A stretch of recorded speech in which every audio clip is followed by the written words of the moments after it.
जय भीम। जय भीम। जय भारत। मैं महंत माली आज इंजीनियर साहब से इस बात पर हम चर्चा करना चाहते हैं जो वर्तमान में चल रहा है कि नीतीश बाबू बिहार में जातीय जनगणना करा करके गणना संग्रह ठीक है, तो ये करा करके एक आज के राजनीति में एक उछाल ला दिए हैं। और अब सुनने में आ रहा है कि आरएसएस से दबाव पड़ रहा है कि जातीय संग्रह को या जातीय गणना को हम लोग भी केंद्र स्तर पर भी करा दें। हाँ, केंद्र स्तर पर इसको करा दें। इस जो चुनाव चल रहा है 5 राज्यों में, उसमें क्लियर किया जाए कि हम लोग भी कराएंगे। अच्छा, और बार बार मोदी जी बैकवर्ड को ये कर रहे हैं कि हमारे यहाँ बैकवर्ड का ये बताइए कि इस बात से चुनाव पर कुछ असर पड़ेगा और बिहार पर क्या? देखिए, स्थिति जो है बिहार में आप देख रहे हैं, पहले भी याद होगा आपको कि जब मंडल कमीशन का रिपोर्ट लागू हुआ तो उस समय कांग्रेस विरोध में चली गई थी और बीजेपी भी समर्थन वापस ले लिया था वीपी सिंह से। लेकिन जो तूफान मचा था, लोगों को लग रहा था कि अब ओबीसी का मान लें की स्थिति मजबूत हो जाएगा मंडल कमीशन लागू होने के बाद, और सामाजिक न्याय की धारा मजबूत हो जाएगी और लोग छितरा जाएगा। ठीक है, और इसी के काट के लिए देखिए कि ये क्या नाम है अडवाणी, उन्होंने राम रथ लेके भी चला था। लेकिन प्रकारांतर में देखते रिजल्ट क्या हुआ, सामाजिक न्याय पीछे चला गया और राम मंदिर का मुद्दा आगे हो गया। तो इसका वजह ये हुआ कि जातीय जो गुलबंदी थी, तो जातियों के बीच में घुसकर जातिवाद फैलाने का काम आरएसएस ने किया। जैसे ही जातिवाद फैलेगा तो स्वाभाविक है कि सामाजिक न्याय वहां पर धराशायी होगा और आपका जो है ब्राह्मणवादी ताकतें मजबूत हो। वही हुआ। ठीक है, अब भी जो स्थिति है दोनों में फर्क ये है कि कांग्रेस तो तुरंत एक्सेप्ट कर लिया है, कह रही है कि है हम तो भाई करेंगे, हम तो मान लीजिए कि इसके पक्षधर हैं, जातीय गणना होना चाहिए, जनगणना होना चाहिए, पता चलना चाहिए कि ओबीसी का क्या पोजीशन है, ताकि उसका रेमेडीज मान लीजिए हम क्या कर सकते हैं करें। बीजेपी भी विरोध नहीं कर पा रही, मतलब अंदर में कुछ है लेकिन बाहर से वो विरोध करने के पोजीशन में नहीं है। इसका मतलब है कि इसका दबाव जो सामाजिक न्याय विरोधी ताकतें रही हैं अभी तक, उन पर भी इसका बहुत जबरदस्त असर है। ठीक है, लेकिन बीजेपी के साथ सबसे बड़ा प्रॉब्लम ये है कि बीजेपी जितना भी अभी तक काम किया है, जितना भी काम किया है, जो अपना एजेंडा लेकर आई है, तो कल्पना के आधार पर उसका एजेंडा होता है, उसका फैक्ट मतलब फैक्ट से कोई लेना देना नहीं होता है, वो फैक्ट पर नहीं जाती है और अपना एजेंडा, अपना अवधारणा और माइंड सेट लोगों को तैयार करती है, उसके आधार पर काम करती है। उदाहरण के तौर पर 3-4 उदाहरण है, आप देखिएगा कि उन्होंने ये असम वगैरह में जो है ना, नॉर्थ ईस्ट में, बंगाल में, और ये अफवाह फैलाया कि जो घुसपैठिया जो बांग्लादेश से घुस आया है मुसलमान लोग हैं और सरकार घुसपैठिया को निकाल नहीं रही है।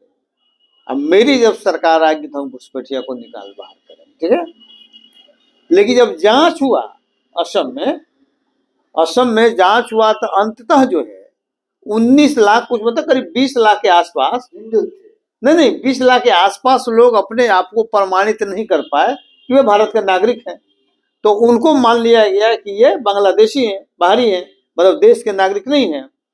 और 19 लाख में 14 लाख हिंदू थे।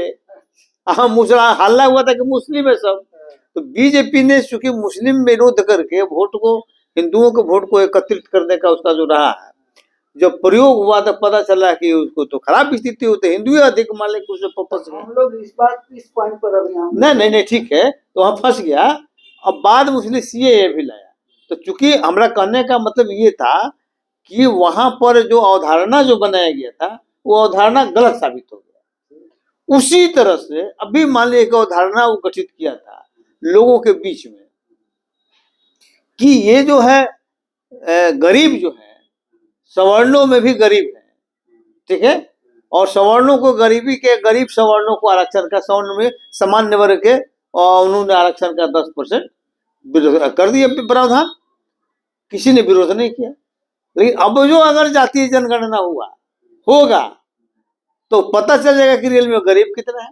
वो तो बिना ऐसी का हो गया ना। हमारा ये सवाल था। हाँ नहीं ठीक है, हम समझ गए, हमारा है। आप जो सवाल कर रहे हैं कि क्या इफेक्ट पड़ेगा, तो चूंकि बीजेपी नहीं चाह रही है कि अगर करेंगे तो हम एक्सपोज हो जाएंगे, हमारा पता चल जाए कि हमारा जितना भी मान लीजिए किया कराया पहले का है और जो कल्पना के आधार पर सब सही तथ्य आएगा तो एक्सपोज हो जाएंगे। तो इसलिए वो नहीं चाहेगी, दिल से नहीं चाहेगी, भले ऊपरी मन से वो कहेगी, उसको हिम्मत नहीं पड़ेगा कि सोशल जस्टिस के विरुद्ध हम जाएं। लेकिन इफेक्ट ये मान लीजिए कि हो रहा है कि पूरे देश से ये आवाज आ रही है। लेकिन अगर ईमानदारी पूर्वक नहीं किया गया, चूंकि देखिए ये सोशल इशू है, ये सोशल इशू है, जिससे पता चलता है कि किस वर्ग का क्या पोजीशन है और क्या उनको रिमेडीज क्या हो सकता है।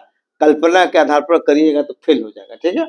लेकिन जैसे ही इसको पॉलिटिकल रूप में इस्तेमाल होगा तो जान लीजिए उसका नतीजा बहुत खराब होगा। वही ताकत हम आपको याद दिलाना चाहते हैं। हाँ, तो वही इसका जो है ना, जो आप मंडल और कमंडल की बात लाए थे, हाँ, तो उसी में ताकत हम आपको याद दिलाना चाहते हैं। हाँ, जो काशीराम जी थे, हाँ, मुलायम जी थे, हाँ, हाँ, तो उस वक्त में हाँ, दिखाया गया, हाँ, और एक नारा आया, हाँ, कि मिल गए मुलायम, मिले मुलायम काशीराम, हवा में हाँ, हाँ, जय श्री राम, ये जय श्री राम दिखाया है उस समय। नहीं ठीक है, तो कब हुआ ये? तो सुनिए, ये कब हुआ ये बताते हैं आपको। क्योंकि काशीराम तो जस्ट उनका उदय हो रहा था, तो पूरा पावर में नहीं थे। उनका मान लें कि 10-12 को विधायक उस समय जीता था, और मुलायम सिंह की स्थिति डामाडोल हो गई।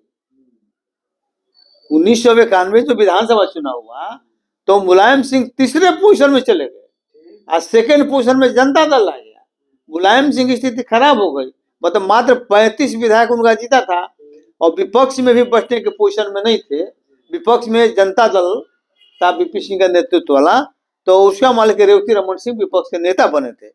तो मुलायम सिंह की स्थिति चूंकि खराब थी, लेकिन जब काशीराम और मुलायम दोनों मिल गया ताकत बढ़ गई, तो जब ताकत अनुकूल आया, तो चूंकि काशीराम और मुलायम मिले तो दोनों के ताकत से मान लीजिए कि फिर बीजेपी को वहां कांग्रेस जो मांग रही है, हाँ, उस तक अगर ये हुआ तो ताकत तो इसका बढ़ेगा, बीजेपी तो हारेगी। नहीं कांग्रेस का देखिए, कांग्रेस पर ही विश्वास अभी करना मुश्किल है ना। विश्वास की बात नहीं कर रहे, अगर ये ताकत बढ़ जाता है, भले वो जो कुछ करे, हाँ, लेकिन वो ताकत कैसे बढ़ेगी? विश्वसनीयता होता है ना, विश्वसनीयता भी बहुत बड़ा है। नहीं कांग्रेस देखिए, कांग्रेस की दिक्कत है कि सोशल जस्टिस के सबसे बड़ा विरोधी के रूप में उसी का नाम था, ठीक है, धीरे हाँ बदनाम था, हाँ बदनाम मानने की था। आप फिर चूंकि जब कांग्रेस बहुत मजबूत थी तो बीजेपी इस खेमे में रहती थी, बीजेपी जनसंघ सब रहता था ना।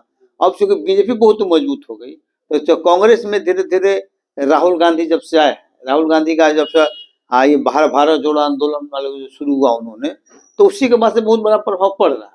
हम लोग इस फेर में है कि राहुल गांधी जैसे लोगों को प्रधानमंत्री बनना चाहिए, इसीलिए कोई आदमी